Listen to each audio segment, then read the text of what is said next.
ஹாய்ங்க. Husband ஏதோ வேலை விஷயமா காஷ்மீர் சைடு போயிருப்பாங்க போல். ஃப்ரெஷ்ஷாக மீன் பிரான் எல்லாமே பிடிச்சிட்டு வந்திருப்பாங்க போல். வாங்கிட்டு வரவா அப்படின்னு சொல்லிட்டு கேட்டிருந்தாங்க. ஈவினிங்காக வாங்கிட்டாங்க. ஆனால் வீட்டுக்கு வரத்துக்கு நைட்டு 8:30 9 ஆயிரும் அப்படின்னு சொல்லியிருந்தாங்க. சரி வாங்கிட்டு வாங்க அப்படின்னு சொல்லிட்டு வாங்கிட்டு வர சொல்லியாச்சு.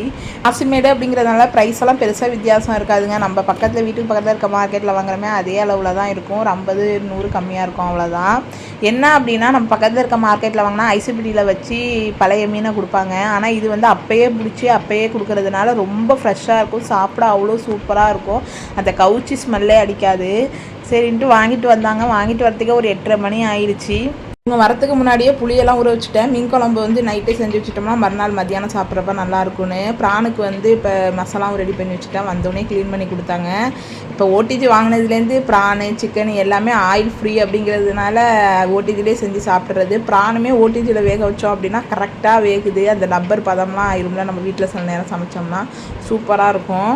சூப்பர் மார்க்கெட் ஜாமான் வாங்குறதுக்கு போயிருந்தோம். அங்கே பபுள்ஸ் தம்பி ரொம்ப நாளாக கேட்டுக்கிட்டு இருந்தோம். அந்த ஃபிஷ் பபுள்ஸு அது வந்து அன்றைக்கி தான் வாங்கி கொடுத்துருந்தோம்.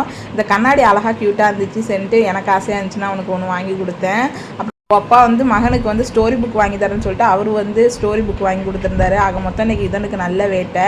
இதன் வந்து ஏதாவது ஒரு விளையாட்டு ஜாமான் வேணும் அப்படின்னா நான் உடனே வாங்கி கொடுக்க மாட்டேன். இப்போக்கி காசு இல்லடி, அப்பாவுக்கு சம்பளம் வந்தானே வாங்கி தரேன்னு சொல்லுவேன். ஒரு 1 வயசுலலாம் எல்லா பிள்ளைகள மாதிரியுமே ரொம்ப அடம் பிடிச்சி அழுவ தான் செஞ்சான். ஆனால் நீ அழுது அப்படின்னு சொல்லிட்டு விட்டுட்டு வந்துடுவான். அப்புறம் என் பின்னாடியே அழுதுகிட்டு வந்துடுவான்.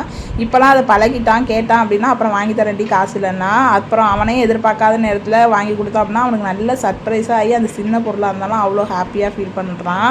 உள்ள நிறைய பிள்ளைங்களை பார்க்குறேன். ஒரு பொருள் வேணும் அப்படின்னா அழுத அடம் பிடிச்சாவது வாங்கிடுதுங்க. இந்த பழக்கத்தை மட்டும் தம்பிக்கு பழக்கிறவே கூடாது அப்படிங்கிற விஷயத்தில் கரெக்டாக இருந்தேன்.